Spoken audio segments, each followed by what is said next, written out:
Semana do Trabalho. Com vocês, por cá, a professora Narda Araújo. Primeiro, é um grande prazer estar aqui com todos vocês, né, nessa nova matriz da gente, nessa nova gravação da matriz da gente de processo penal em exercícios. Para quem não me conhece ainda, eu sou professora aqui do Objetivo, tanto de direito penal quanto de processo penal. Sou professora de graduação, pós-graduação também. Sou delegada de Polícia Civil no estado do Ceará e também professora e instrutora da Academia de Segurança Pública do estado do Ceará. Então, para mim, eu sempre costumo dizer que a docência é a minha cachaça, porque eu amo muito a docência. Na verdade, antes de ser delegada, eu fui professora por 11 anos, professora e advogada por 11 anos. E nunca quis e nem quero largar a docência, porque realmente é aquilo que me faz muito feliz, obviamente, junto com a polícia também, que é o que eu sempre desejei, o que eu sempre sonhei.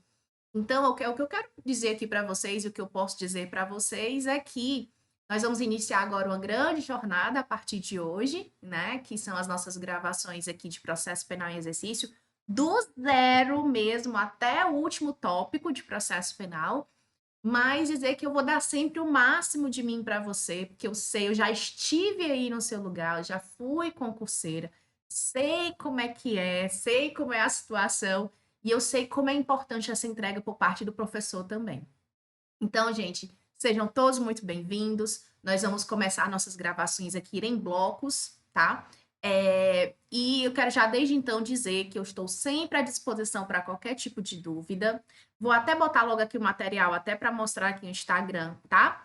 Caso você, né, fique com alguma dúvida, tá aí o Instagram, é anarda.araújo. Pode ir lá também, tira qualquer dúvida que você tenha. Eu tenho o maior prazer de responder e atender a todos vocês, tá certo? Bom, e aí, então, a gente vai começar a nossa aula, nossas aulas de processo penal, e, obviamente, a gente começa do zero. E do zero, que eu digo, é do primeiro tópico do índice em processo penal até o último, né? E esse primeiro tópico, gente, as nossas primeiras aulas, elas vão se referir ao processo penal em si, conceito, características, finalidades, fontes e princípios, tá? Então, isso vai ser o que a gente vai tomar de conta nesses nossos próximos blocos, tá bom? E aí, obviamente, é de exercício. Então, a gente vai resolver aqui o maior número de exercícios, mas é claro que também, no decorrer do exercício, eu vou fazer aqui algumas revisões com vocês com relação à matéria em si. Bom, então vamos lá, para a gente não perder tempo, deixa eu cortar aqui para o material. Pronto. E já vamos aí começar, né, as nossas questões. A primeira questão, ela vai dizer: é correto afirmar que o direito processual penal possui como uma de suas fontes formais mediatas? Bom, peraí, antes de qualquer coisa, deixa eu vir, já que é a nossa primeira aula do processo penal em exercícios. Nosso gabarito da tia Narda é um gabarito diferente, que é o gabarito anardiano, tá? Não é esse negócio de amor, beijo baixinho, sei de concursado, não é isso, não. O nosso gabarito, ele leva em consideração aquilo que eu quero que não saia da sua cabeça, que é a matéria, que você vai lembrar para a prova. E qual é a única coisa que a gente pode tentar na vida inteira tirar da nossa cabeça, mas é uma coisa que se a gente levar, a gente nunca mais tira? Chifre, né? Então, do mesmo jeito que o chifre na nossa cabeça não dá nem para desenroscar, assim eu também quero a matéria. Então, como é que é o gabarito? A, diamante. B, de boi. C, de corno. D, de divórcio. E E, de engalhado. Na dúvida que você não sabe nem nada para onde você vai fazer naquela matéria, você vai marcar o quê? C, de corno, por quê? C de chifre, C de corno, porque é uma coisa que todo mundo tem. Então, se todo mundo tem, é muito provável que tenha, que seja a sua resposta, tá bom? Então, vamos lá. Então, a nossa primeira questão, ele quer que você marque aquilo que possui como uma de suas fontes formais mediatas. Tá, então vamos fazer o seguinte. Primeira coisa, abrir aqui uma página em branco. Primeira coisa que a gente precisa saber sobre o processo penal. Primeira coisa que a gente precisa saber sobre o processo penal é o conceito de processo penal, né? Então, vamos botar aqui. A primeira coisa que a gente precisa saber é o conceito. E o que é o processo penal, professor? O processo penal, gente, nada mais é do que o exercício do jus puniendi, né? Professora, e o que é esse jus puniendi? Esse jus puniendi, gente, é o dever de punir, mas que pertence, vou botar aqui, ó, pertence ao Estado, tá? Pertence ao Estado. No Brasil, não pertence à vítima, tá? Ah, a pessoa pode ser vítima de um crime? Sim, obviamente. Uma pessoa poderá ser vítima de um crime, mas a ela não pertence esse jus puniendi, ou seja, nós não temos autotutela, tá? Inclusive, a autotutela, se exercida for, é um crime, exercício arbitrário das próprias razões. Então, só quem pode processar e, ao final, punir, se for o caso, é o Estado. Então, o processo penal, ele serve para a aplicação desse jus puniendi, que é do Estado, tá? Bom, mas ainda sobre isso também, a gente precisa saber as finalidades. Segunda questão que a gente precisa saber de processo penal é a finalidade do processo penal. Só tirar aqui, gente, o relógio para ficar melhor. Bom, quando a gente fala de finalidade, a gente vai ter duas finalidades. Uma finalidade imediata e uma finalidade mediata, tá? Ou uma finalidade direta, que é imediata, e finalidade indireta, que é a mediata.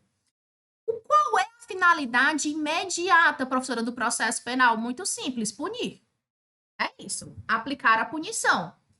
E a finalidade imediata, professora, ou seja, aquela que é indireta? Aí, gente, é claro que é a pacificação social. Pacificação social, beleza? E sabendo desta finalidade, é que surge para a gente a questão das fontes, né? Porque o direito processual penal, para ele chegar a essa finalidade de punir e de pacificar socialmente, ele precisa ser produzido, né? Então a gente chega aqui ao momento de quais são as fontes do processo penal, como é que surge essas normas processuais penais. Só que o interessante é que quando a gente fala de fonte, a gente não vai falar só de fonte de produção, tá? Mas também de como ela se exterioriza, de como que ela se apresenta. Daí porque, e aí é o porquê da nossa questão, daí porque quando a gente fala de fonte, aí eu vou abrir aqui uma outra página, tá? Quando a gente fala de fonte, fontes, tá? De processo penal, claro. Nós vamos ter, então, duas fontes. Fontes materiais e fontes formais, que é a nossa questão, né? Fontes formais. Mas vamos lá. Fontes materiais são, gente, são aquelas de criação, de produção da norma, tá? Então, criação, produção da norma, da lei, tá? E conforme a lei, gente, a produção, claro, é do Estado. Aí eu vou botar aqui, ó, artigo 22, inciso 1º da Constituição Federal, vai dizer que cabe à União, tá? A criação ou a produção de normas processuais penais. No entanto, essa criação pela União, ela é privativa. E você deve lembrar de direito constitucional que a competência privativa ela pode ser delegada, não pode? Então, meus amores, o próprio artigo 22, parágrafo único da Constituição Federal, vai dizer que a União, por meio de lei complementar, pode dar ao Estado a opção de legislar subsidiariamente. Então, vou botar aqui, ó, subsidiariamente. Então, a fonte formal, gente, material que a gente tem, ou desculpa, a fonte material que a gente tem é a fonte de criação, de produção. Ou seja, quem é que pode criar a lei? A União. É a União quem vai criar privativamente norma processual penal. Porém, como é uma competência privativa, por meio de lei complementar, pode dar ao Estado subsidiariamente a possibilidade de legislar sobre questões específicas, mas isso por meio de lei complementar. Já a fonte formal, gente, ela é nada mais, nada menos do que a exteriorização. Ou seja, como aquela norma, como aquela lei, ela se apresenta. E aí, gente, essas fontes formais, elas são subdivididas, tá? Em fontes formais imediata e fonte formal mediata. A fonte formal imediata, gente, é a legislação, né? Como é que a norma ela se apresenta? Por meio de uma lei. Então, legislação, tratados, convenções, etc, né? Lei imediata. Show. E as fontes formais mediatas, ou seja, aquelas indiretas, professora? Aí a gente tem várias, ó. Costumes, obviamente, o não contra a lei, né, gente? Obviamente, não contra a lei. Os princípios gerais do direito, princípios gerais do direito. Temos a doutrina e temos a jurisprudência. Com relação, gente, às fontes mediatas, por que elas são indiretas, gente? Porque delas também vão surgir o quê, professora? Interpretações que vão nos ajudar também a aplicação do direito processual penal. Então, é por isso que a gente fala que elas são fontes formais mediatas, ou seja, indiretas, que são os costumes, os princípios gerais do direito, a doutrina, a jurisprudência. Lembrando, né, que até certa vez caiu numa prova numa determinada questão de concurso, perguntando se o entendimento da jurisprudência era vinculante. Não, gente, pelo amor de Deus. Só existe uma coisa que se vincula, que é a súmula vinculante, que é do STF. Se não for objeto de súmula vinculante, a jurisprudência ela não vai vincular, não, tá bom? Porque o que vincula é lei, tá bom? Salvo a súmula vinculante, que o nome já diz tudo. Mas então vamos voltar para a nossa questão, porque aí agora a questão ficou fácil, né? Porque a questão fala o seguinte: é correto afirmar que o direito processual penal possui como uma de suas fontes formais mediatas. Aí ficou fácil, né, gente? Começamos já com C de corno para já começar chegando, né? Chegar chegando. Então, vai ficar o quê? Os costumes. Show de bola, né? Vamos então para a segunda questão. A segunda questão vai falar sobre conceito, finalidade e fontes do processo penal, assinale a alternativa correta. Então, olha como aqui vai falar tanto de conceito, quanto de finalidade, quanto de fonte. Isso é uma tendência das bancas, elas mesclarem essa primeira parte. Bora lá.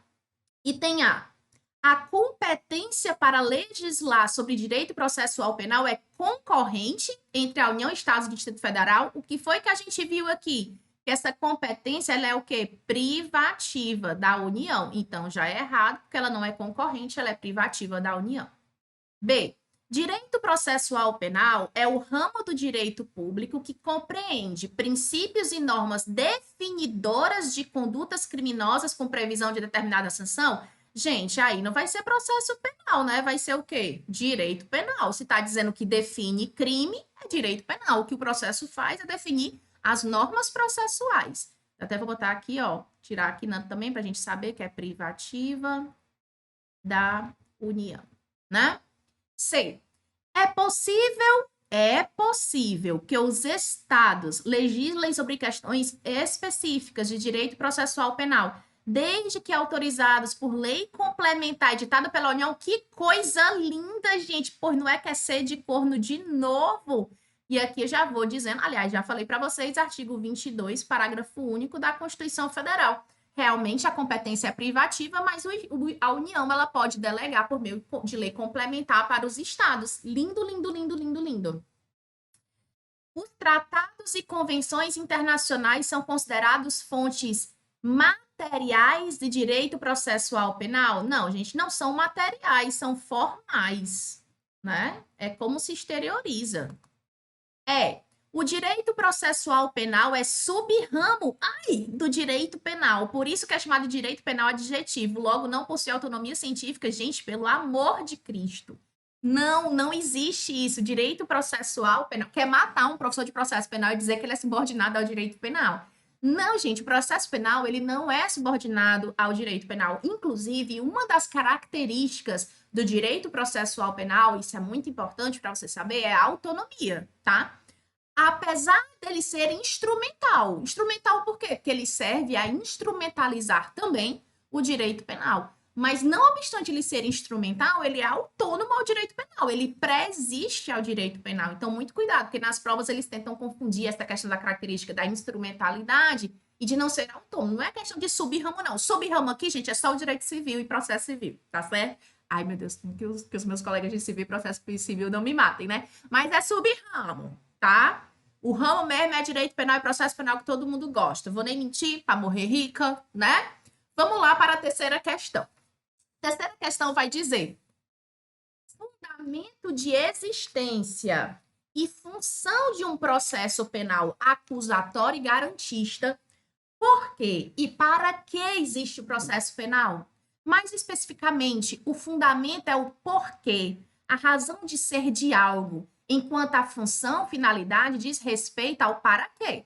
Assim, existe uma relação de prejudicialidade entre tais conceitos. Primeiro se analisa o fundamento para depois examinar as possíveis funções, que devem ser compatíveis com aquela premissa previamente estabelecida. Aí vai dizer de onde que tirou, que é do Vinícius Vasconcelos.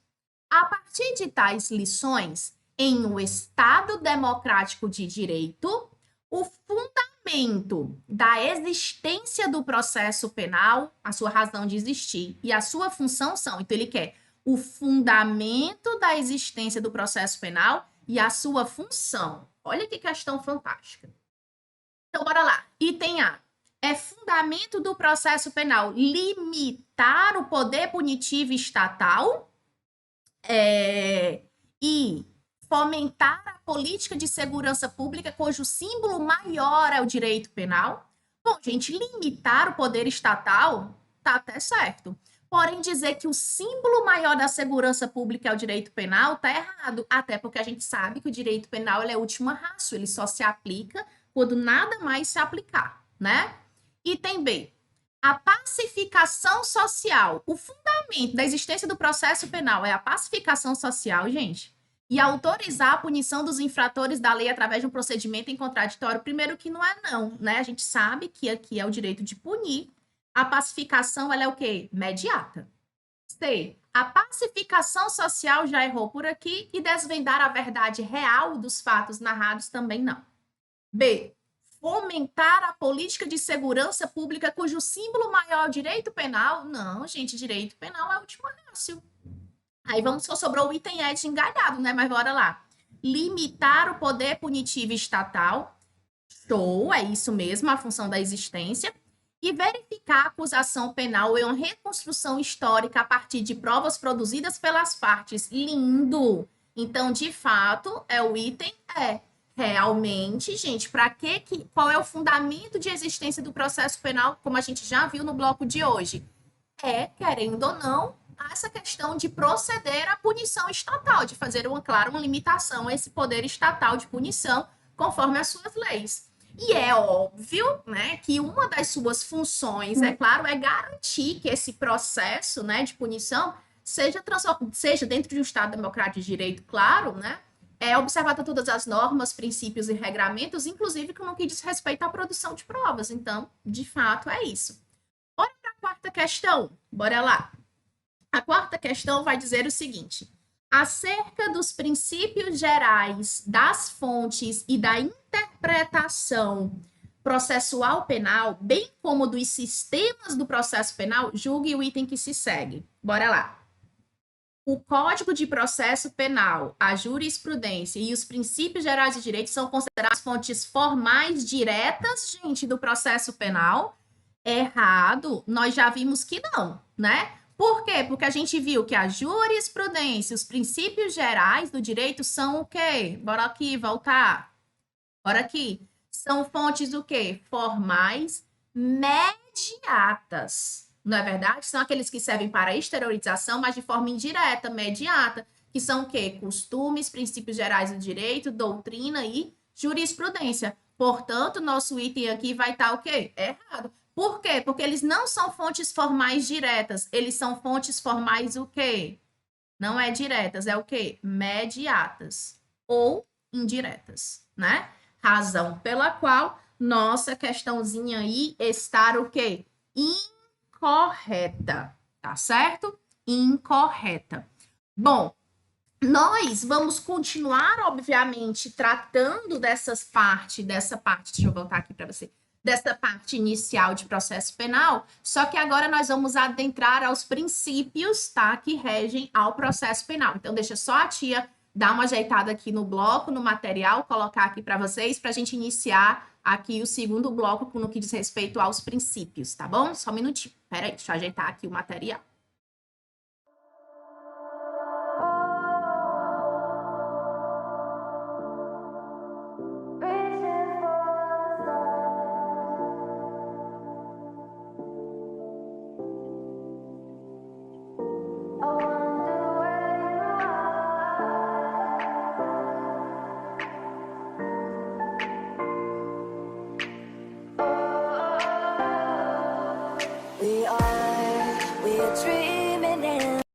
Bom, vamos lá, amores da tia, vamos continuar aqui. E agora, nós vamos começar a resolver questões, né? Superada essa questão de fontes, né? E de conceito, nós vamos começar a resolver questões com relação a princípios aí. A gente vai demorar um pouco mais, até porque a gente tem bastante princípio aí para a gente analisar, tá certo? Então, bora lá para a gente não perder tempo. Deixa eu cortar aqui, vamos para a primeira questão.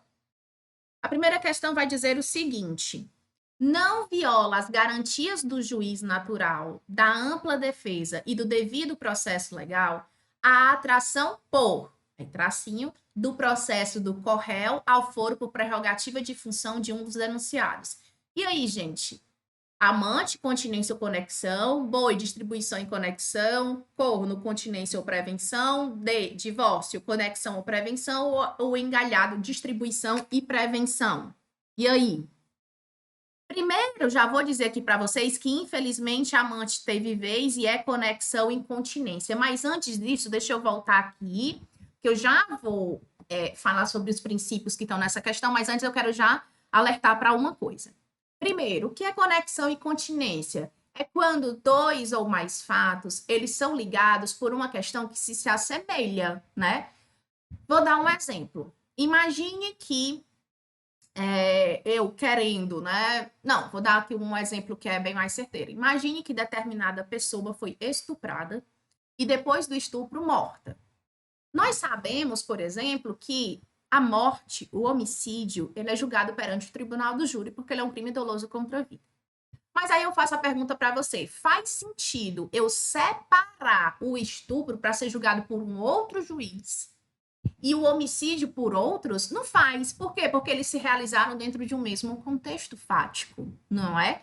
Claro que as provas produzidas para um serão também provas que, direta ou indiretamente, estarão influenciando o outro. Razão pelo qual a gente fala o quê? Que aqueles crimes são conexos, e aí alguém que é de maior escalão, que no caso é o júri, vai sugar e vai julgar tudo aquilo, né? Então, são crimes, né, que por alguma razão tem uma semelhança. E em razão dessa semelhança, seja de contexto fático, probatório, enfim, acaba atraindo para ele o julgamento desse outro crime também, né?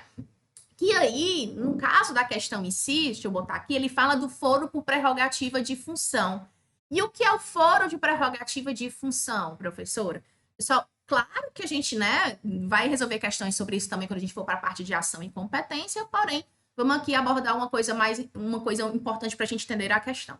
O foro de prerrogativa de função, ele não é um privilégio, ele é, como fala o nome, uma prerrogativa. Então, algumas pessoas, elas são, abre aspas, beneficiadas, porque elas serão processadas e julgadas não por um juízo comum. Mas, professor, isso não é um privilégio? Não, porque não é da pessoa. Como o próprio nome fala, é um foro de prerrogativa da função. Então, enquanto a pessoa está exercendo a sua função, ela será, abre aspas, beneficiada com foro de prerrogativa de função. Deixou de exercer a função, deixou de ter direito ao foro de prerrogativa de função. Exemplo, o governador de um estado. O governador de um estado, ele não é processado e julgado por um juiz comum. Ele é processado e julgado em crimes comuns pelo STJ. Então, é um foro de prerrogativa de função. O que a questão está querendo dizer é que vai violar as normas de juiz natural, deixa eu botar aqui para você ler, de juiz natural, de ampla defesa e do devido processo legal, a atração de continência ou conexão do processo de correr ao foro de prerrogativa de função. Então, o que é? Imagine, então, que o governador do estado, sei lá, do Ceará, vou dar aqui o exemplo de que é onde eu moro, onde eu vivo, onde eu trabalho, que o governador, hipoteticamente, do estado do Ceará, comete determinado crime junto com uma pessoa comum. E aí a pergunta que a gente faz é: faz sentido o governador ser julgado em um canto e essa pessoa em outro? Não, faz sentido eles serem julgados juntos. Só que você acha que quem vai ganhar é o STJ ou o juiz comum? O STJ, porque ele tem maior, né? Ele tem maior hierarquia. Então ele vai acabar julgando o governador e também aquela pessoa que praticou como coautor junto com o governador por critério de conexão e continência. E isso não vai violar o juiz natural, nem o contraditório, nem a ampla defesa, né? E nem o devido processo legal. Só que para a gente entender por que não viola o princípio, vamos entender um pouco do princípio? Bora lá. Então, o primeiro princípio aí que eu queria falar para você é com relação ao devido processo legal. Então, deixa eu abrir aqui uma página em branco e vamos para o devido processo legal. Gente, o devido processo legal é um princípio processual penal mais previsto na Constituição Federal. Em que artigo, professora? Então, ele é constitucional, né, professora? É. Previsto no artigo 5º. Opa, faltou o Tzinho aqui. No artigo 5º, inciso 54, tá? Em que vai dizer que ninguém será processado e julgado senão por uma autoridade previamente competente para aquilo, né? E devidamente competente. E nem processado e julgado por aquilo que a lei previamente não defina tal como crime, né? Pois bem, quando a gente fala de devido processo legal, a gente vai falar de dois aspectos do processo legal, tá? E isso aqui é importante para você. Dois aspectos do devido processo legal. Um aspecto material, tá?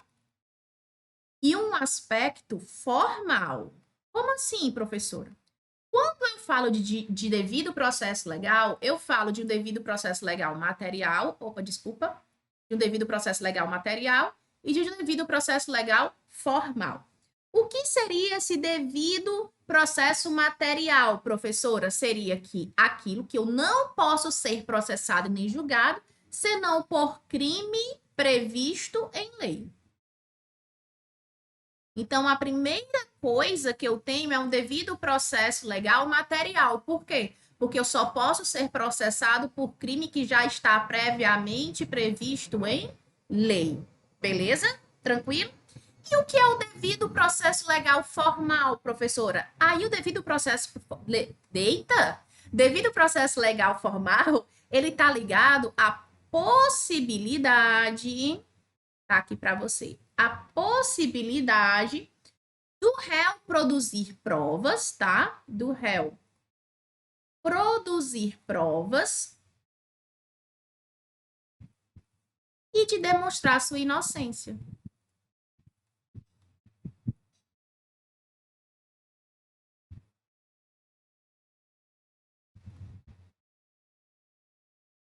Pois bem, então quando a gente fala de devido processo legal material, se refere a eu não posso ser processado e julgado por crime que não está previsto em lei. E com relação à formal, professora, se refere à possibilidade que o réu tem de produzir provas e de demonstrar a sua inocência. Beleza?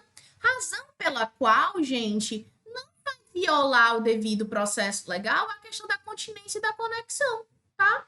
Nem muito menos por questão de foro de prerrogativa de função. Por quê? Porque está previsto em lei. E do mesmo jeito a pessoa vai ter possibilidade, deixa eu só voltar aqui, tanto de produzir provas, e aí por isso que não vai ofender contraditório nem ampla defesa, de produzir suas provas, de provar sua inocência, nem muito menos o juiz natural, porque obviamente esse juiz também que irá julgar, né? Esse juízo que irá julgar o caso também está previsto previamente em lei para tanto.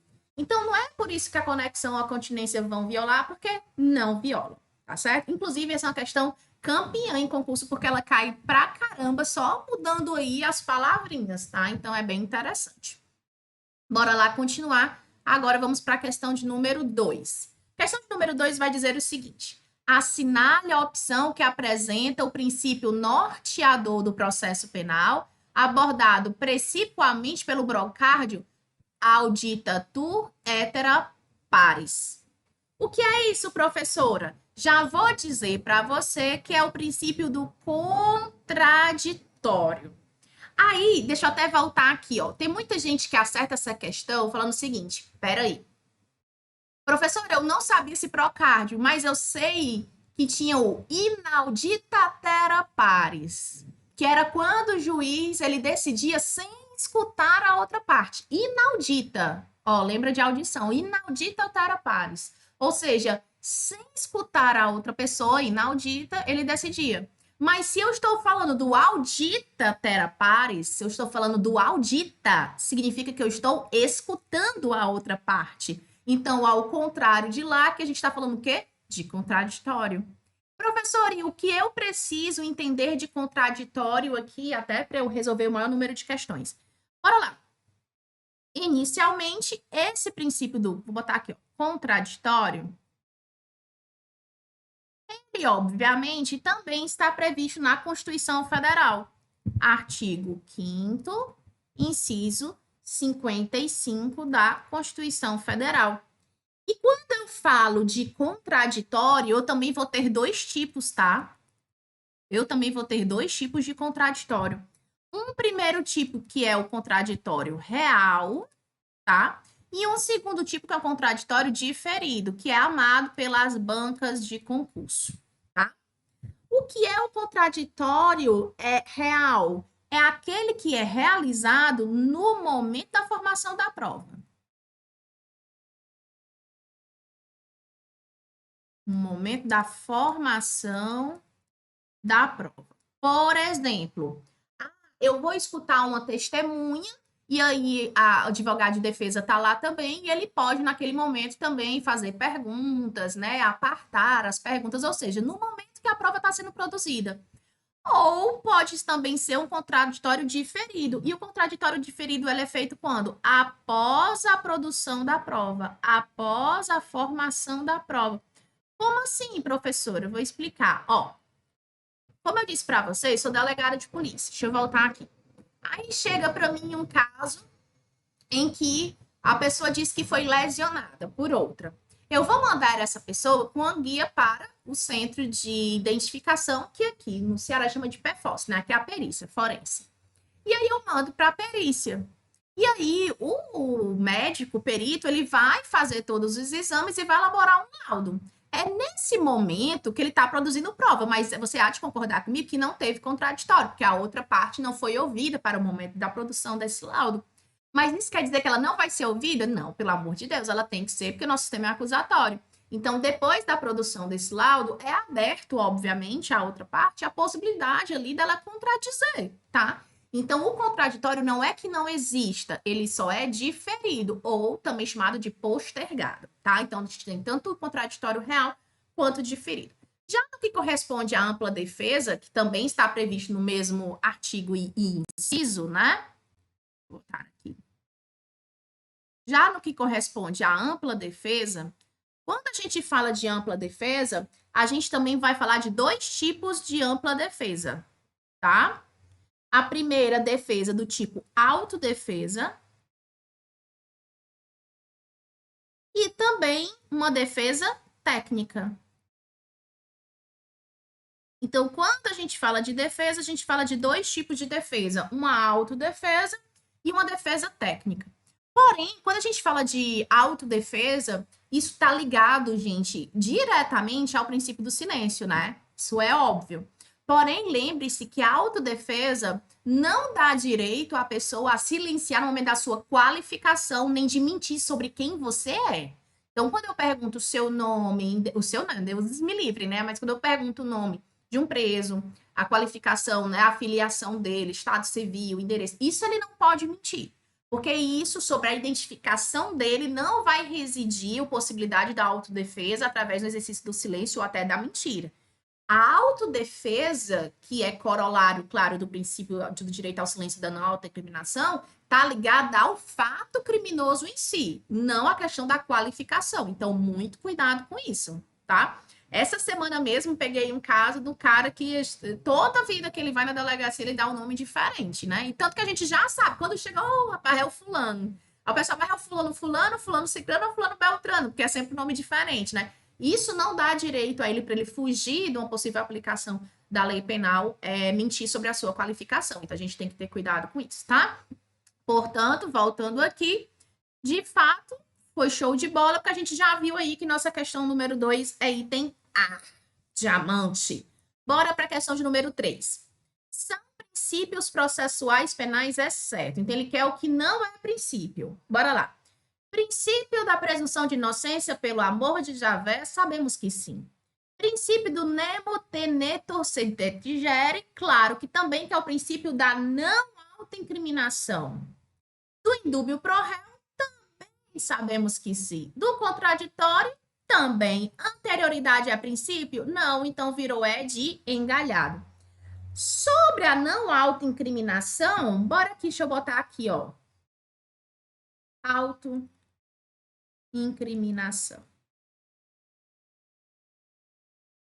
Deixa eu vir para cá, botar para cá, que no caso é a não autoincriminação. Pois bem, a não autoincriminação, gente, ela vai decorrer de outros princípios também, tá? De que outros princípios, professora? Do presunção de inocência.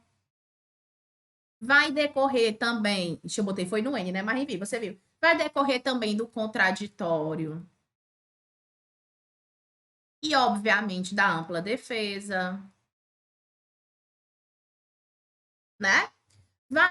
Aí, professora, em que consiste esse princípio da não autoincriminação? Gente, consiste em dizer que o réu ele não é obrigado a produzir provas contra si.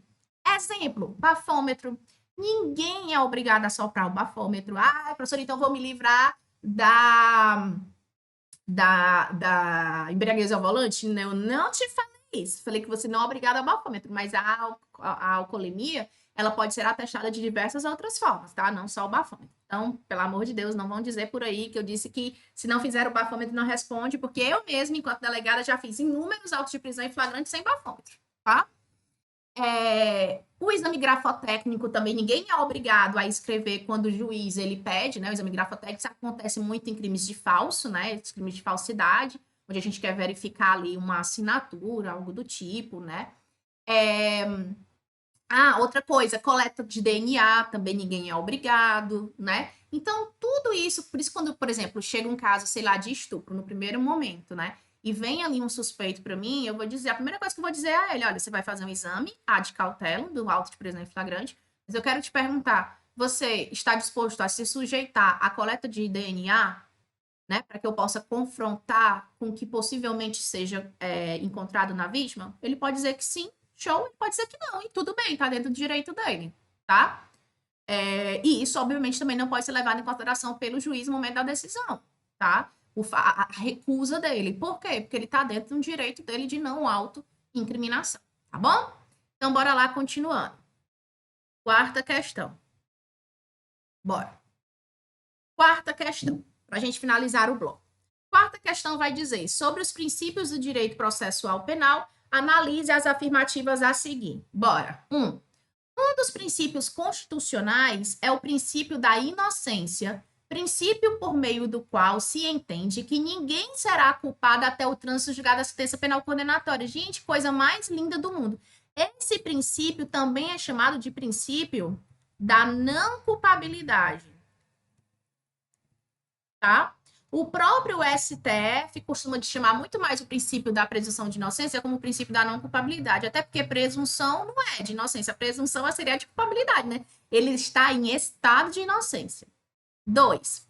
A paridade das armas ou o princípio da par condicio decorre do mandamento constitucional de que todos são iguais perante a lei, sendo que as partes devem, em juízo, as mesmas oportunidades de fazer valer as suas razões e tratadas igualitariamente na medida de suas igualdades e desigualmente na proporção de suas desigualdades. Isso mesmo, o princípio da isonomia ou da igualdade. Lindo de morrer. Coisa mais linda. 3.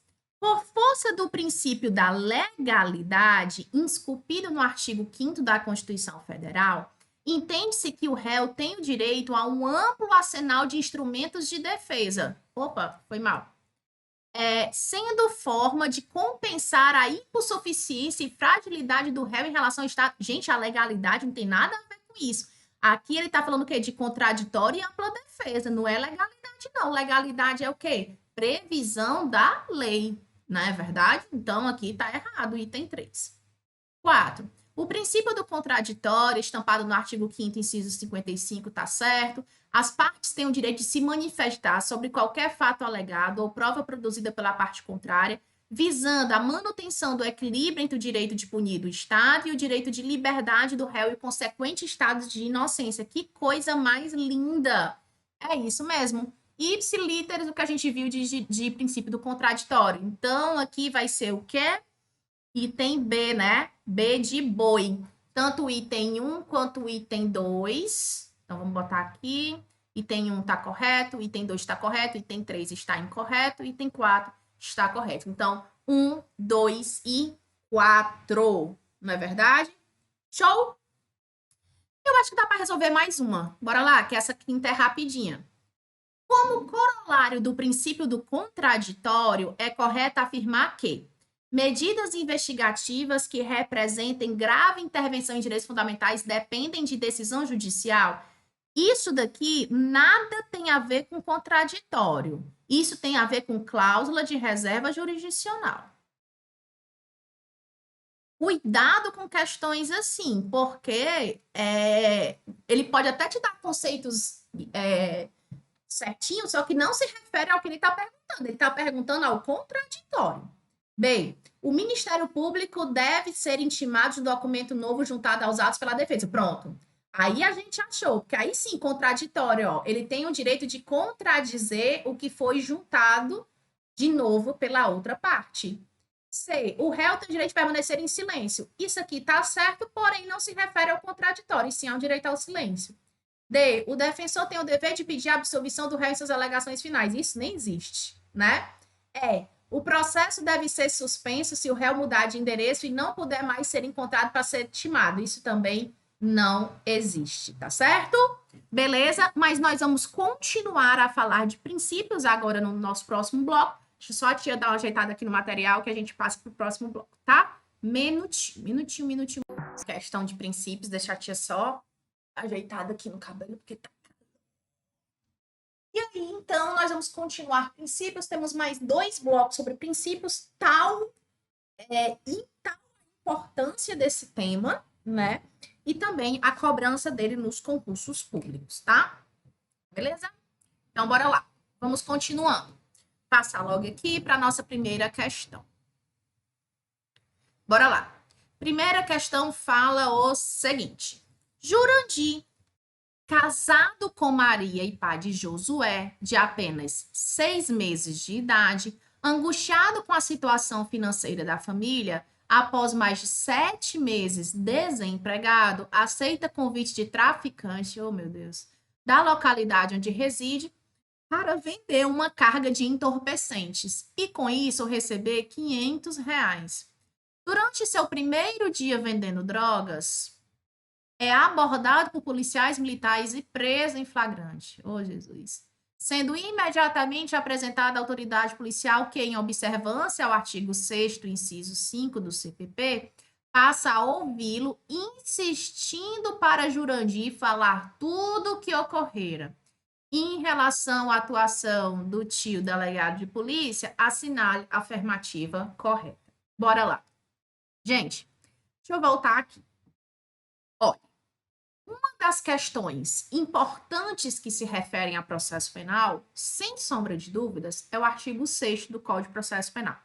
E vai falar o seguinte: quando da ocorrência de uma infração criminal, a autoridade policial deverá.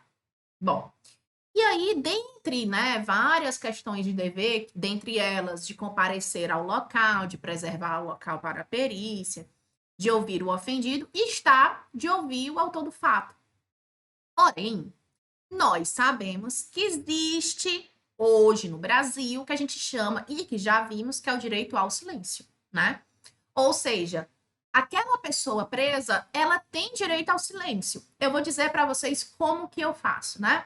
Quando chega uma auto de prisão, quando chega uma prisão captura, que eu decido em convertê-la para flagrante, decido fazer o auto de prisão em flagrante, né? Eu vou escutar o condutor, as testemunhas, a possível vítima, e eu, por último, claro, eu escuto o flagranteado. Por que por último? Porque, por lei, ele tem o direito de saber o que estão dizendo contra ele, até para ele poder se defender. Então, ele sempre vai ser o último. E aí eu começo, né, a perguntar o nome dele, a idade, se ele tem filhos menores de idade, com quem residem os filhos menores de idade, até porque a lei me obriga a isso, o telefone dele de contato, se tem e-mail, se ele trabalha, qual o estado civil dele, enfim. E aí, quando eu passo dessa qualificação, porque nós sabemos que ele é obrigado a falar, ele não pode ficar em silêncio nessa qualificação, nós já sabemos disso, eu dou uma respirada e digo, olha, seu fulano, a partir de agora, eu vou fazer perguntas com relação ao fato criminoso. Por lei, o senhor tem o direito de, se quiser, permanecer em silêncio e apenas falar na presença do juiz ou até não, ou dar sua versão dos fatos, mas sabendo que, em dando sua versão dos fatos, você pode contribuir tanto para a sua investigação como para o processamento e, em caso de confissão, inclusive para a redução de pena no caso de uma sentença penal condenatória. Né? Então, a gente vai sempre ter que dizer a eles que existem esses direitos. Daí porque existe, inclusive, um documento no auto de prisão em flagrante que se chama de Nota de Ciência de Direitos e Garantias Fundamentais. E essa nota, ela é assinada pelo flagranteado, inclusive com data e horário. E o que é que fala nessa nota? São todos os direitos que são condizentes a ele naquele momento, de não se autoincriminar, direito ao silêncio, enfim. Mas eu, como autoridade policial, eu tenho o dever de informá-lo do direito ao silêncio, tá? O que vimos que não aconteceu nesse caso em questão, porque o delegado ficou o quê? Insistindo e falando que ele tinha que falar, né? Sem nem ter falado que ele tinha o direito ao silêncio. Bom, eu não sei se vocês sabem, mas como eu gosto de falar sobre essas questões históricas, até para que a gente não esqueça no momento da prova, porque eu penso o seguinte: uma coisa é você decorar, outra coisa é você entender o porquê daquilo. Você entendendo, fica mais difícil de você esquecer, né? Essa questão do direito ao silêncio, gente, nasceu do famoso Avisos de Miranda, ou, como foi nos Estados Unidos, Miranda Rights. O que foi isso, professora? Em 1966, a Suprema Corte dos Estados Unidos, ela decidiu invalidar todo um processo contra o Miranda. Por quê? Porque na época em que ele foi ouvido, não foi falado para ele a respeito do direito ao silêncio. E ele então disse, né, falou assim, mas no momento lá do seu julgamento, e por que que você então não ficou calado? Ele, mas eu podia? Eu nem sabia, eu pensei que eu tinha que falar, porque não me falaram isso. Então, em 1966, acabaram, então, anulando todo o processo do Miranda, dizendo que nós precisávamos, né, enquanto autoridades policiais, enquanto polícia, inclusive enquanto magistrados, no momento do interrogatório do réu, alertá-lo, né, dos seus direitos. Por isso que costumou se chamar de Miranda Rights, né, que é direitos do Miranda, ou avisos de Miranda, como é dito para a gente aqui no direito brasileiro. Daí porque não basta eu ter em papel o direito ao silêncio. É preciso que o flagranteado, que o réu, tenha ciência do direito ao silêncio dele. E olha que questão massa, porque essa questão vai falar justamente sobre a ciência do direito, não sobre a existência ou não, até porque nem sempre, quase sempre, a verdade é essa, eles vão saber até mais do que a gente, mas nem sempre isso acontece, tá? Então, bora lá. Então, a questão vai dizer, Jurandir, casado com Maria e pai de Josué, de apenas 6 meses de idade, angustiado com a situação financeira da família, após mais de 7 meses desempregado, aceita convite de traficante da localidade onde reside para vender uma carga de entorpecentes e, com isso, receber R$ 500 durante seu primeiro dia vendendo drogas. É abordado por policiais militares e preso em flagrante delito, sendo imediatamente apresentado à autoridade policial, que, em observância ao artigo 6º, inciso 5º do CPP, passa a ouvi-lo, insistindo para Jurandir falar tudo o que ocorrera em relação à atuação do delegado de polícia, assinale a alternativa correta.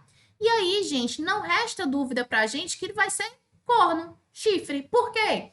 Procedeu em desconformidade com o que dispõe o princípio da não autoincriminação, pois deveria obrigatoriamente informar a jurandia acerca do seu direito ao silêncio. Assim, a prova produzida deverá ser considerada ilícita, pois restou violado o direito do preso ao silêncio e da não autoincriminação, nos termos do artigo 5º, inciso 63 da Constituição do Brasil de 1988. Então, olha que interessante. Não basta, deixa eu voltar aqui, não basta que exista a previsão do direito ao silêncio da não autoincriminação, que é corolário ao direito do silêncio. É preciso que ele seja alertado. E caso não tenha sido, aí, de fato, considera-se prova ilegal e deve ser desentranhada do processo. Mas não se preocupe sobre prova ilegal, sobre vedação das provas ilegais, nosso próximo bloco só dedicado a questões sobre isso, tá? Então, bora lá, continuando. Vamos para a questão de número 2. E a questão de número 2 vai dizer: dentre os princípios que regem a atividade probatória, temos que o princípio do privilégio contra a autoincriminação. Bora lá. Então, dentre os princípios que regem a atividade probatória, temos que o princípio do privilégio contra a autoincriminação. Qual seria? A de amante, B de boi, C de corno, D de divórcio e E de engalhado. Bora lá para o A.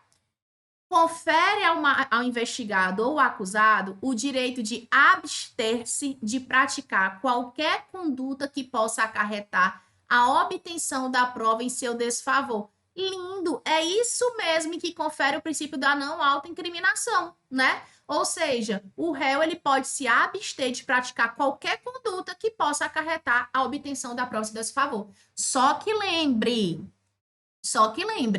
que só tem uma coisa que ele não pode deixar de fazer, que é com relação à sua qualificação, né? O item B, bora ver por que está errado. Exige que o juiz tenha contato direto com as provas de que se valerá para decidir, daí porque a regra é inválida, a prova produzida sem a presença do magistrado, não tem nada a ver com autoincriminação. Atribui às partes o ônus de produzir provas de suas alegações, estabelecendo que elas terão de arcar com as consequências processuais de eventual omissão. Tem nada a ver, está falando de ônus, né, de produção de prova. Garante que a instrução seja acompanhada não apenas pelos sujeitos processuais, mas pelo público, vedando-se qualquer atividade secreta, misericórdia, e consubstancia-se na exigência que a atividade probatória seja realizada com uma única audiência, ou na impossibilidade em poucas audiências sem que haja grandes intervalos entre elas. Não tem nada a ver com autoincriminação. Então, na verdade, o que ele queria aqui, de fato, sem sombra de dúvida, era o conceito do princípio da não autoincriminação. Vamos para a questão de número 3. A questão de número 3 vai dizer: considerando os princípios de direito processual penal, com base na Constituição da República de 88, no Código de Processo Penal e na jurisprudência atualizada dos tribunais superiores, analise as afirmativas a seguir e assinale V ou F. Bora lá. 1. O princípio do duplo grau de jurisdição tem previsão expressa na Convenção Americana sobre Direitos Humanos, promulgada pelo Decreto 678 de 92, contudo, não possui previsão expressa na Constituição Federal. Gente, muita gente erra essa questão e essa questão está certa. Olha, deixa eu até abrir aqui e vou botar aqui para você. Ó. O que é o princípio do duplo grau de jurisdição? Opa, deixa eu ajeitar aqui, que eu errei aqui, só um minutinho. Vou pegar a borrachinha aqui. Um minutinho. Caneta. Duplo grau de jurisdição. Gente, o duplo grau de jurisdição se refere que a pessoa, né, ela tem o direito de que aquela decisão dela seja revista por um órgão superior. No entanto, muita gente acha que isso está previsto na Constituição Federal. Não, gente. Olha aqui, ó. Não possui previsão expressa. Então, eu vou botar aqui, ó. Não se encontra expressa na Constituição. Mas quer dizer que não existe? Não, gente, não quer dizer que não existe. Eu estou dizendo que não se encontra expresso. Inclusive, deixa eu até falar aqui uma coisa para você, olhando no seu olho. Teve uma questão já de concurso que era simplesmente assim, ó. Só não me lembro qual foi o concurso, mas, nossa, eu fiquei muito com essa questão na cabeça. Era assim, ó. São princípios expressos na Constituição Federal, exceto. Aí o pessoal dizia para mim, professor, não tem item para marcar nessa questão, se tem gente duplo grau. Não está previsto porque pode. Só poder é uma coisa, previsão na Constituição Federal é outra. E ele, de fato, está previsto na convenção. Ó, vou botar aqui, ó. Na Convenção Americana sobre Direitos Humanos, que foi, inclusive, promulgada pelo Brasil, mas não está previsto na Constituição da República. Daí que eu falo assim, professora, então não está previsto na Constituição da República, não pode ser aplicado. Oxe, por que não? Está previsto numa Convenção Americana de Direitos, que foi promulgada pelo Brasil, está valendo. Só não está expresso na Constituição. Aí é uma questão, porque ela é capciosa, porque ela tende a chamar você uma certa atenção, dizendo, e aí, é válido ou não? Mas ninguém está falando se é válido ou inválido, só está perguntando se é expresso ou não, tá bom? Daí, porque eu reputo que é uma questão bem capciosa para o aluno que estuda, né? 2. O indivíduo que possui contra si mandado de prisão em aberto e que apresenta documento de identidade falso no momento da abordagem policial não comete o crime do 304 do Código Penal, que é o de documento falso, posto que está exercendo seu direito de autodefesa, gente, já sabemos que não, porque a gente já viu que a autodefesa ela não inclui a questão da qualificação, não é verdade? Então vai responder sim, para deixar de ser besta. Bora lá. 3. A publicidade restrita é regra geral dos atos processuais no processo penal. Ai, ai, ai. Ao passo que a publicidade ampla é exceção e ocorre em situações expressamente previstas em lei, dependendo da decisão judicial do caso concreto. É justamente o contrário. A publicidade, gente, ela é regra, né? Artigo 93, inciso 9 da Constituição Federal. Ela é regra. Aí nós vamos ter exceções. Quais são as exceções, professora? Aí a gente vai ter, se for necessário, tá? Para defesa da intimidade, necessário para a intimidade, que aí vai ser restrito, né? Ou quando o interesse social exigir, tá? O interesse social exigir. Aí são nossas exceções, mas a publicidade ela é regra. 4. Durante a investigação criminal, a defesa técnica é imprescindível em razão da observância do princípio da contraditória e da ampla defesa. É errado, gente. Primeiro que durante a investigação criminal não existe contraditório nem ampla defesa.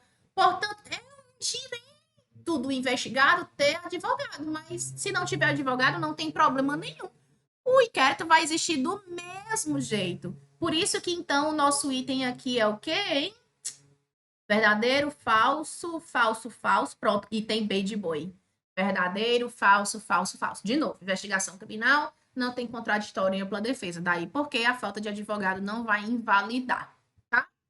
Questão de número 4, bora lá. Questão de número 4 vai dizer: com a prisão em flagrante do autuado, foi instaurado inquérito pela Polícia do Estado do Ceará para investigar crime de ação penal pública previsto no Código Penal e punido com pena de reclusão.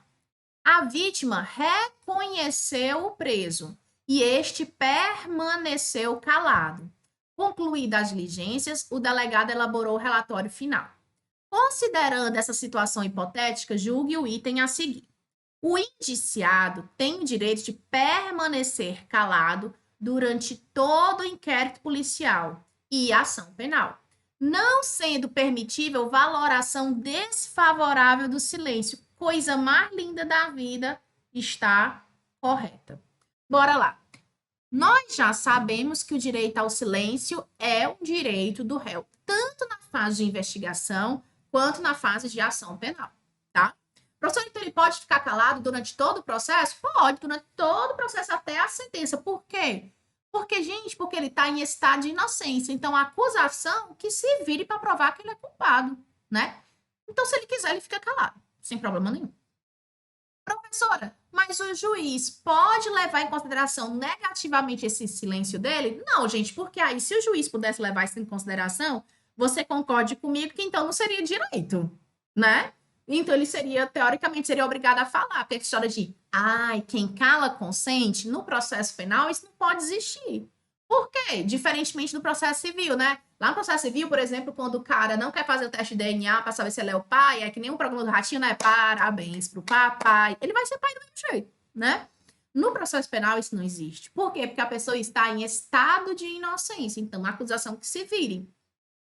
E o fato dele usar a prerrogativa, o seu direito ao silêncio, se isso for levado em consideração como uma coisa ruim pelo juiz, você há de concordar comigo que então não é direito. Então a pessoa ela seria, abre aspas, obrigada a falar, para ela não sair prejudicada, tá? Então isso não pode levar em consideração. Por isso que a gente fala, inclusive nós vamos resolver bastante exercício sobre sujeitos processuais, né, que é um dos nossos temas em processo penal, e por isso que a gente vai falar que uma das garantias constitucionais, né, aliás, que várias garantias constitucionais são dadas ao magistrado, para quê? Para que ele possa exercer a sua função com imparcialidade. Porque é claro que o juiz, o magistrado, ele vai precisar de imparcialidade, de técnica, para no momento da decisão ele não levar essas questões em consideração, porque senão não seria um direito, né? Vamos lá, então, para a quinta questão. Bora lá. Quinta questão. Julgue o item a seguir referente ao direito processual penal.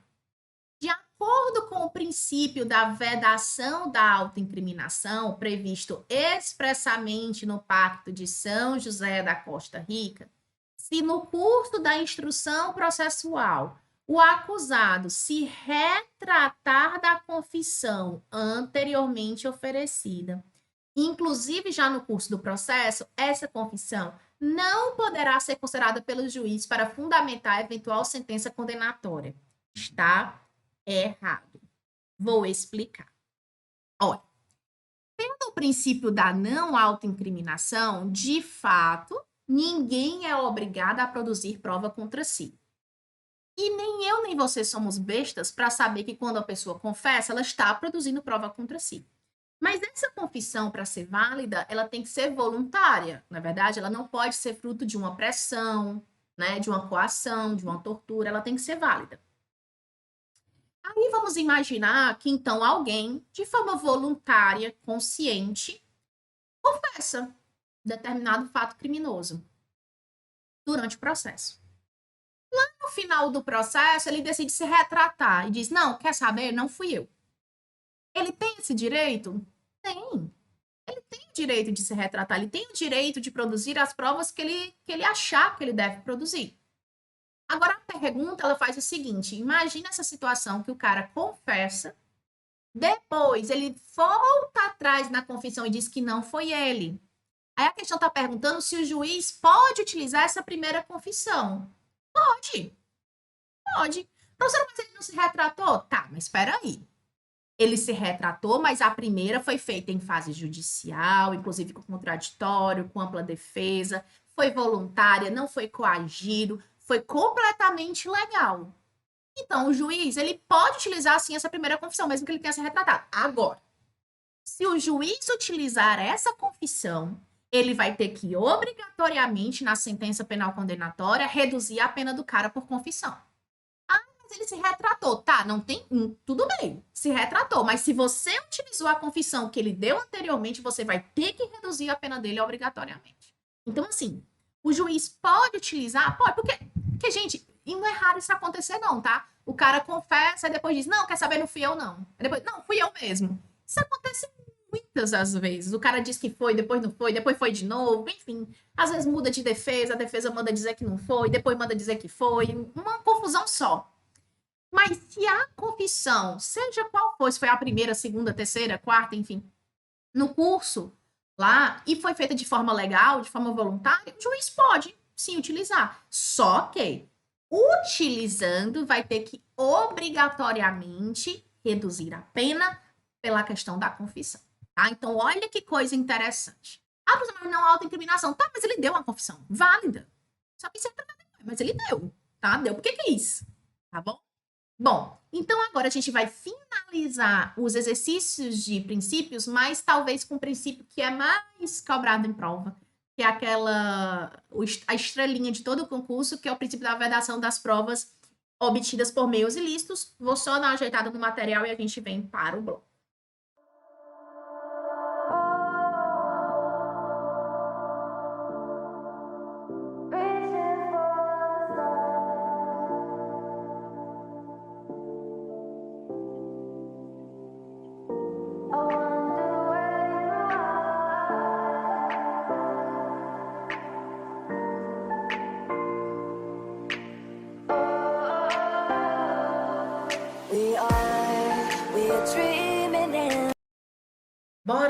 voltar ao princípio tão desejado pelas bancas de concurso, nada mais, nada menos do que o princípio da vedação das provas ilícitas, tá bom?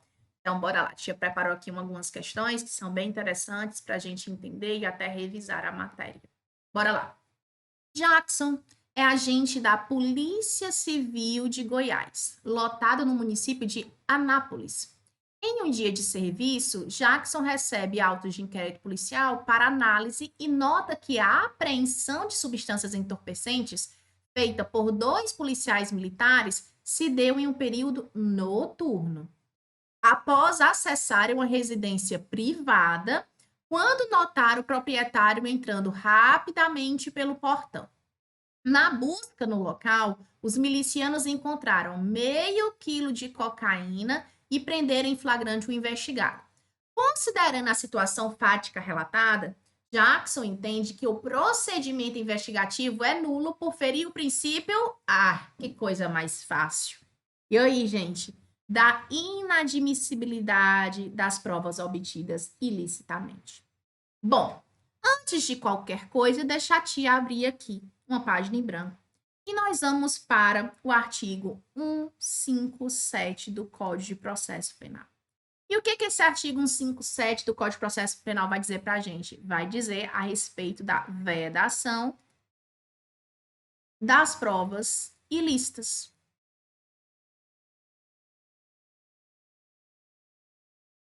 Tá?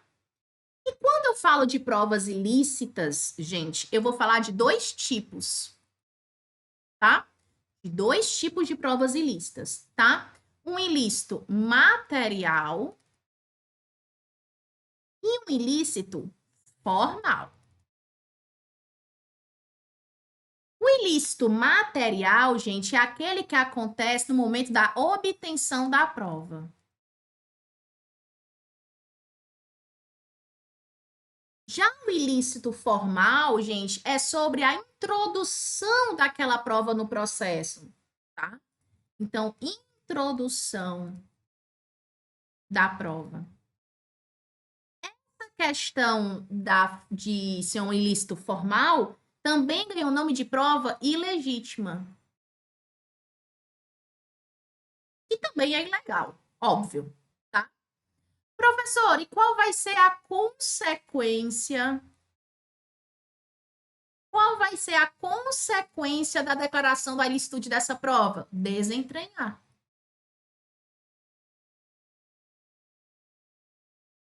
Do processo.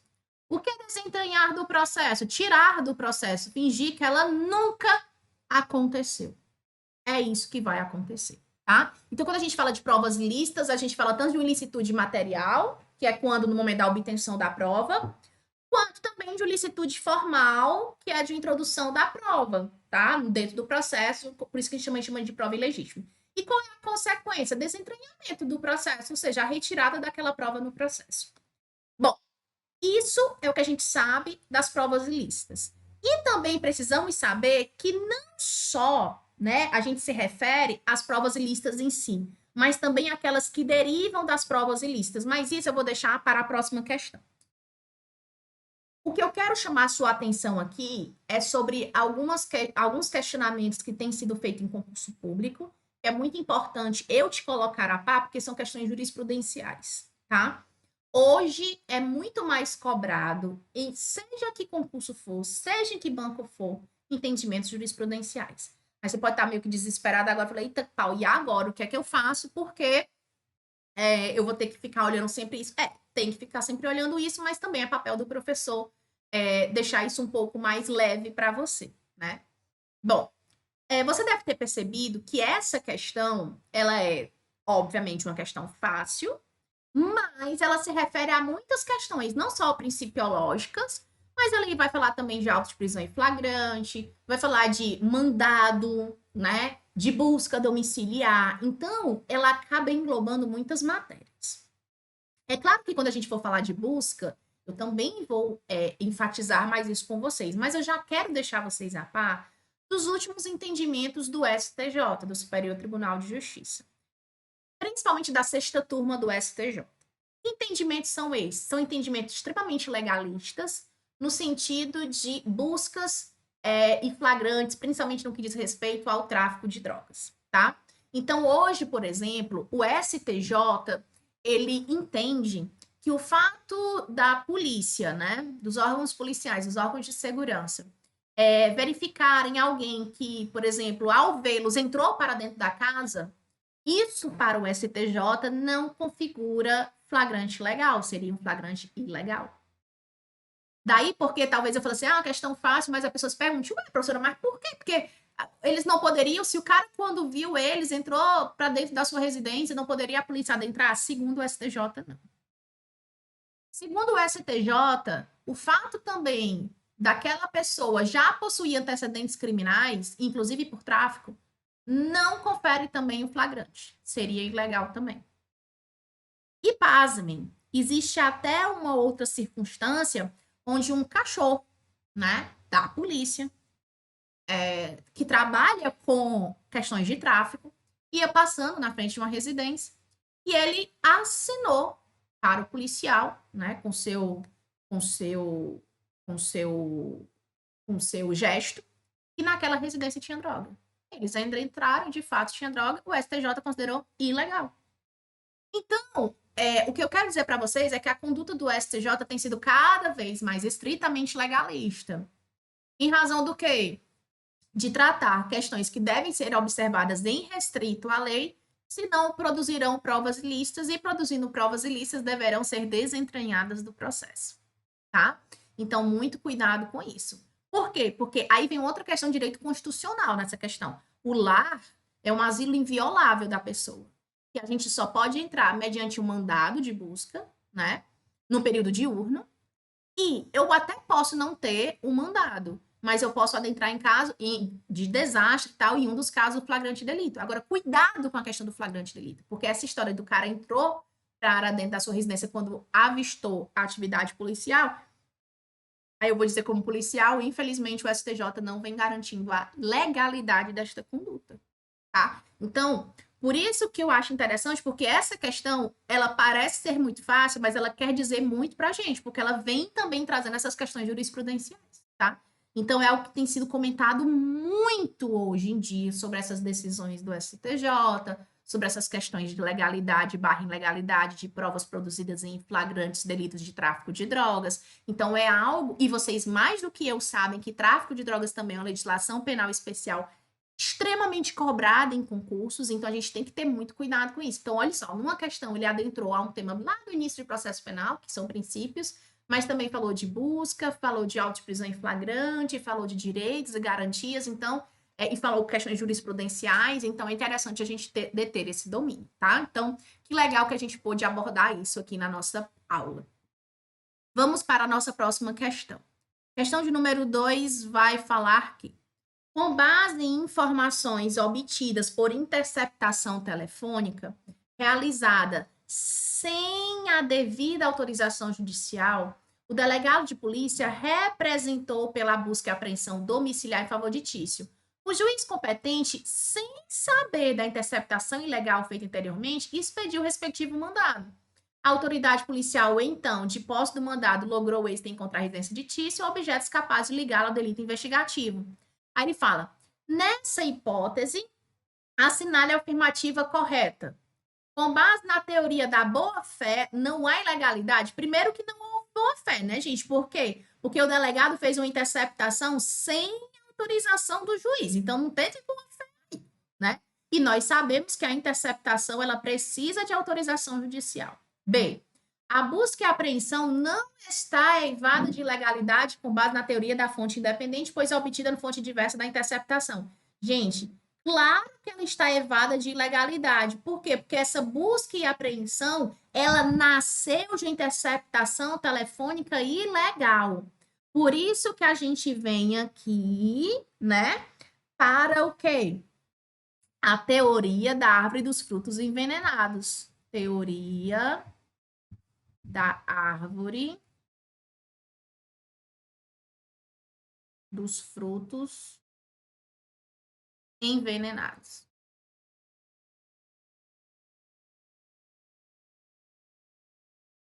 Essa teoria da árvore dos frutos envenenados nada mais é, gente, né? Ou tudo é, do que as provas ilícitas por derivação. Provas ilícitas por derivação. Ou seja, se nasceu de algo ilícito, também é ilícito. A tia não é uma boa desenhista, porém vai fazer aqui, ó, para vocês. Imaginem essa árvore linda e maravilhosa. Olha que coisa linda. Aqui tem o solo, né? Pois bem, imagine que esse solo, aqui o lençol freático, tal, imagine que isso está contaminado. Isso estando contaminado, você há de concordar comigo, ó, os frutinhos, ó, que a gente só sabe desenhar a maçã. Isso é uma maçã, viu, gente? Você há de concordar comigo que se isso está contaminado, isso também estará o quê? Contaminado. Por quê, gente? Porque tem nascido de algo contaminado. Assim também a prova ilícita por derivação. Se ela deriva de algo contaminado, contaminado também será. Por isso que o nome é teoria da árvore dos frutos envenenados. Ou seja, o que nasce daquela árvore que está envenenada, envenenado também estará, contaminado também estará. Então, obviamente, a consequência também vai ser o quê? A retirada do processo. A retirada da prova do processo. Por isso que o nosso item lá está incorreto. Por quê? Porque ele aqui vai dizer, né? Ah, não está evado de legalidade. Está evado de legalidade, sim, porque nasceu de interceptação de comunicação telefônica ilegal. Se nasceu disso, também será o quê? Ilícita. Tá certo? Bora lá. Desculpa, então, ilegal. A busca e a apreensão deverá ser considerada ilegal com base na teoria da serendipidade. Tem nada a ver com serendipidade. Serendipidade, gente, nada mais é do que o encontro fortuito de provas, tá? Então, por exemplo, imagina aí que eu estou na interceptação de comunicação telefônica por um crime de tráfico. Interceptação, ok, legal, tá? E aí, no meio dessa interceptação legal, eu acabo descobrindo que João matou Maria, porque ele confessa. Opa, tem uma serendipidade, tem um encontro fortuito de provas. Mas aí seria legal, porque eu provenho de algo que já era legal, tá? Que não era ilegal. E aí, entender, a busca e a apreensão deve ser considerada ilegal, com base na teoria dos frutos da árvore envenenada, devendo ser desentranhada. Lindo! Isso mesmo, isso que a gente acabou de ver. Ela vai ser desentranhada, ou seja, retirada a prova do processo, salvo, a gente vai ter exceção, tá? Salvo, que também é muito, né, questionado em prova, salvo um nexo de causalidade, falta do nexo de causalidade, né? E dois, fonte independente.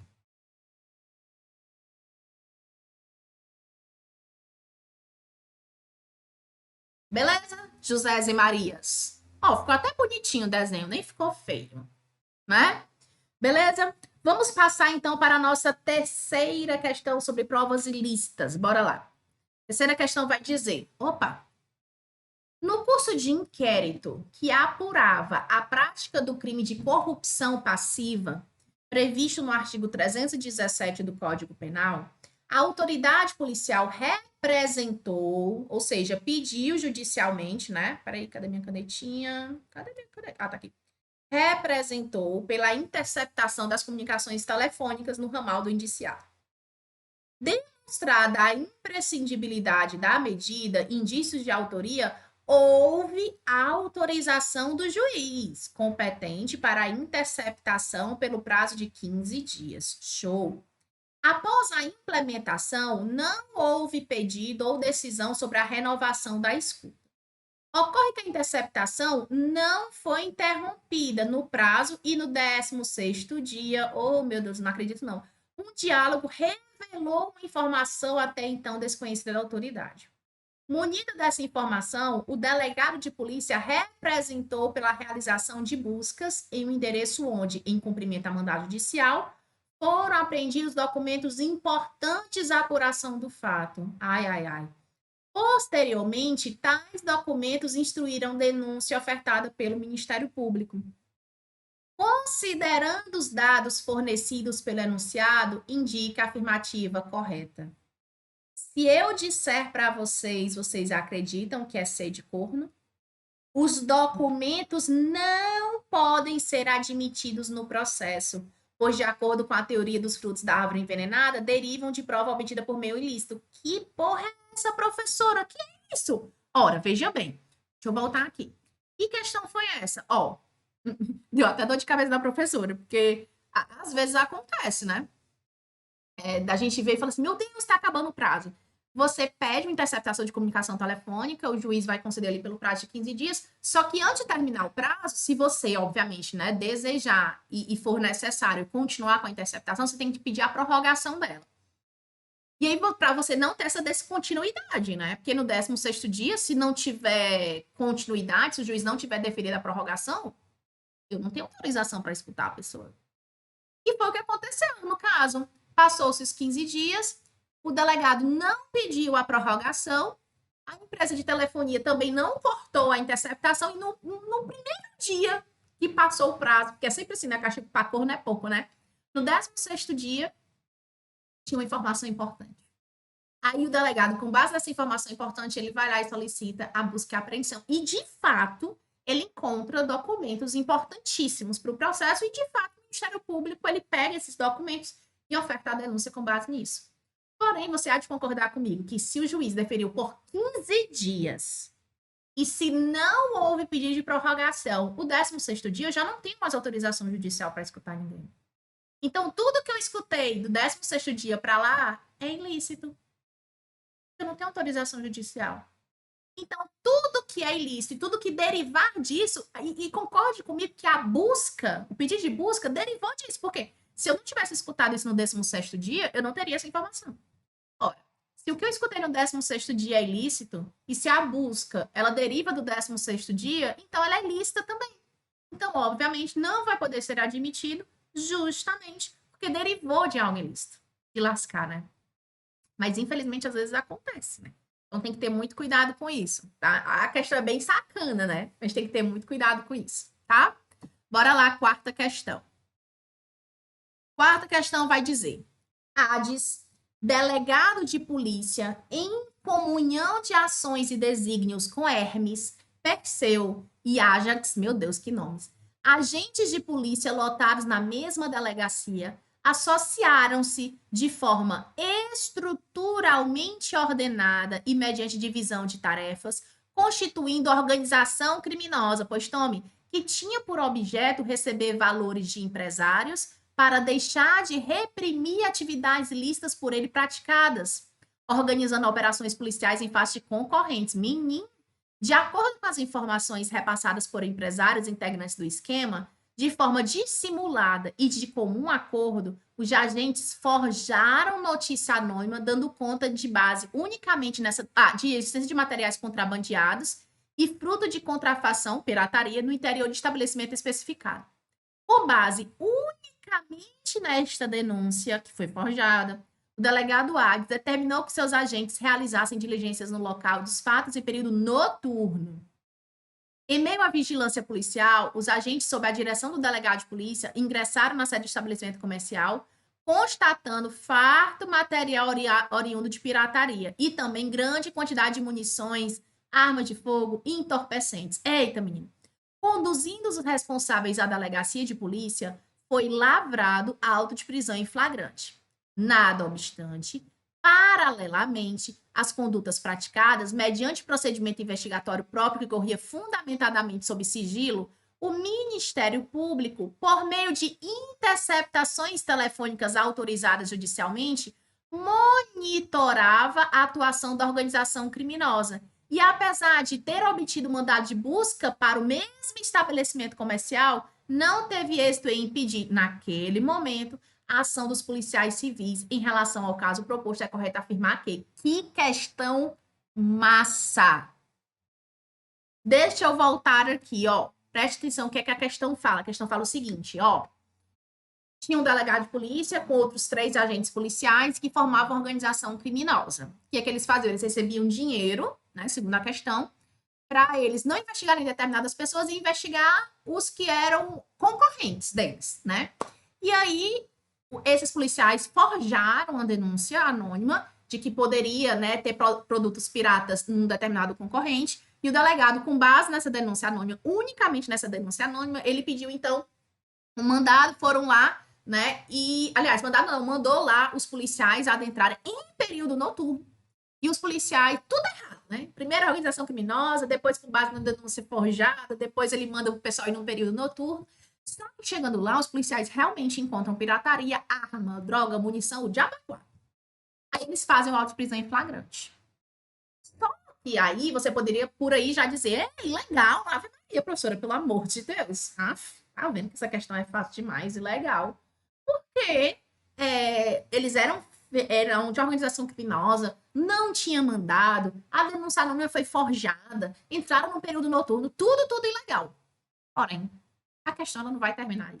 A questão vai dizer o seguinte, aí o Ministério Público estava investigando esse concorrente. Inclusive, já tinha mandado de busca e apreensão para este concorrente. Só que naquele dia eles não conseguiram, né, naquele momento, afastar a atividade policial que eles iam cumprir. Aí eu pergunto para vocês, essa prova, né, conseguida lá, continua ilegal ou você acha que ela é legal? Deixa eu voltar aqui para a questão. Então, a questão vai querer saber de você se essa é uma prova ilegal ou se é uma prova legal. Já vou dizendo para você que o nosso item aqui é o item E. As provas recolhidas no interior do estabelecimento, apesar de colhidas por meio ilícito, podem ser utilizados no processo penal, uma vez que a investigação do Ministério Público demonstrou, por fonte independente, descoberta inevitável. Gente, que coisa linda. A fonte independente e a descoberta inevitável são casos de quebra, né?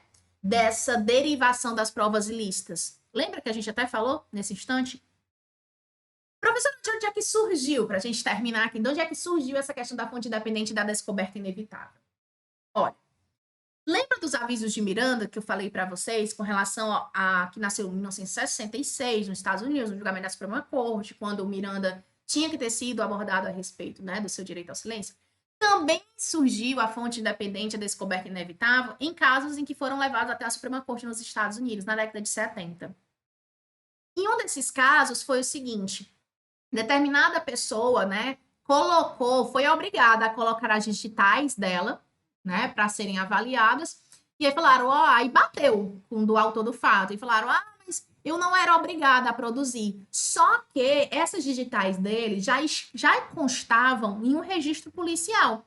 Então, elas seriam analisadas. Então, mesmo que ele não tivesse sido, né, pegado o dedinho dele e botado lá, já haveria essa batida entre as digitais e seria descoberto, né? Por fonte independente. Era um outro sistema.